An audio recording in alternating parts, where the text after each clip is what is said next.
These are the top 3 cemeteries in my city that are haunted. First up, we have Evergreen Cemetery in New Haven, Connecticut. Legend has it in 1824, Mary E. Hart fell to the floor and was deemed dead by her family. They promptly buried her, of course, but after one of the aunts had a premonition, the family had exhumed the body only to find out that Mary had clawed the top of the casket before eventually dying. Number 2, the Great Hill Cemetery, Seymour.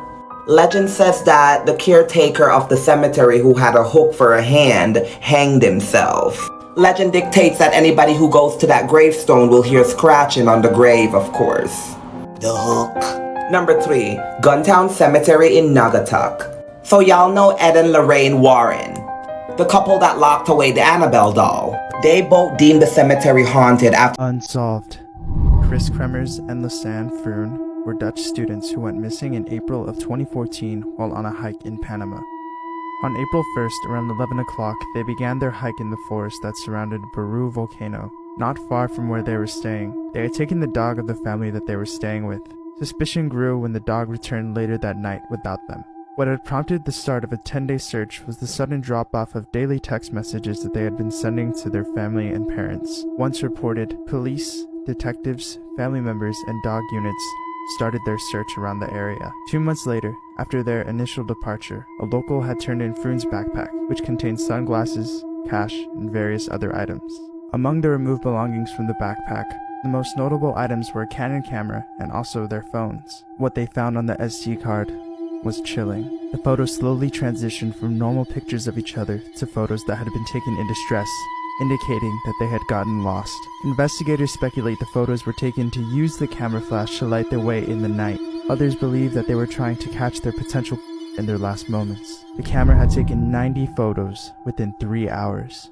2 more months would pass when they would discover the remains of the missing girls. Of the remains that were found, DNA showed that mixed into some of the bone fragments were 3 other individuals' DNA. To this day, still remain a mystery, with many, including me, speculating foul play being involved.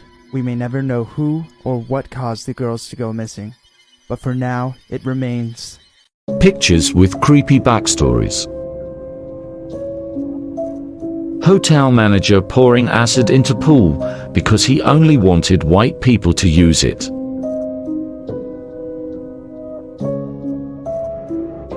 Youngest mother ever recorded. At only 5 years old, she had a rare condition called precocious puberty. The father was never found. Seconds after this photo was taken, both boys were struck by lightning. This was the last photo taken of a volcanologist who moments later was killed by a volcanic eruption. The night this photo was taken of a mum and 2 sons, the son on the left paid to friends to kill her and his brother.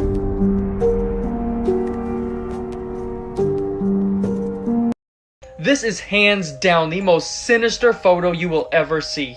So one night a nurse was at her station when she happened to look at the monitor to see this black figure standing on top of one of the patients who was lying down on the bed.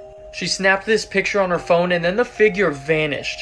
The craziest part is that the patient actually died just a few hours later. Paranormal investigators believe that the mysterious figure was the mythological mayor, an evil spirit or goblin of folklore that sits on people's chests while they sleep. Whatever it could be, that thing is absolutely terrifying. This is why you should never go on a Tinder date past 3 a.m. A man was up late one night scrolling on his phone when suddenly he matched with a girl named Sarah on a dating site. She instantly messaged him and said that she was really bored and he should come to hang out at her place. Sarah sent him the address, so he called an Uber and hopped in the back seat when his driver pulled up. They chatted for some time and eventually pulled up to the house, which the driver said looked strangely familiar. He told the man to be very careful, so he paid him, got out, and began to approach the door. He messaged Sarah and told her that he was waiting outside the front door, when suddenly he saw a figure staring through the window. He then received a call from an unknown number. He picked it up, assuming it was Sarah, but it was his Uber driver. He was breathing very heavily and said, "Your payment didn't go through, I'm coming back to pick you up." He got back in and the driver told him that a deranged man was luring people into that same house and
is known in Irish mythology, called the Dullahan. It's also known as the Headless Horseman and the embodiment of the Celtic god Cthulhu. The Dullahan is most well known for his headless appearance, as there are many stories that suggest how he lost his head, one of which being that he was a soldier in his previous life, and had his head taken from him in battle. The head is said to have a constant grin, and if you are unlucky enough to cross his path but aren't who he seeks, he may spare you. It still comes at a price. He takes your sight, either by covering you in a bucket of blood or lashing your eyes with his whip, made from a human spine. This myth inspired The Legend of Sleepy Hollow, published in 1819. Some see the Dullahan as male, but there have also been reports of him as a female. Doors, locks and gates fly open when he is near, so there's no way to escape him. Even if you manage to hide, the Dullahan only has to say your name and you'll drop dead. Essentially like a verbal death note. While it may seem fruitless to try and survive him, he does have a weakness to gold, so carrying around some could just save your life, if he is. Here are 3 ways you can survive encountering Cthulhu. According to legend, Cthulhu is an ancient water deity known for viciously attacking any sailors it encounters around the world. If you're unlucky enough to come across this entity, the first thing you should consider doing is to pretend to be a devout follower of its religion. If you're lucky, it will let you go in the hopes that you will convert more people to its faith. However, it is said that it can read minds, so this might not work if you're not particularly convincing. Secondly, if you are running from this creature, try to get as far inland as you possibly can. The water is its domain, and the chances that it'll leave its comfort zone just for you are low, so this could be your escape. Finally, if you're at sea and the weather turns from clear to stormy in what seems to be an instant, get to shore immediately. Cthulhu is probably just around the corner. Tag a friend if you're watching this alone, and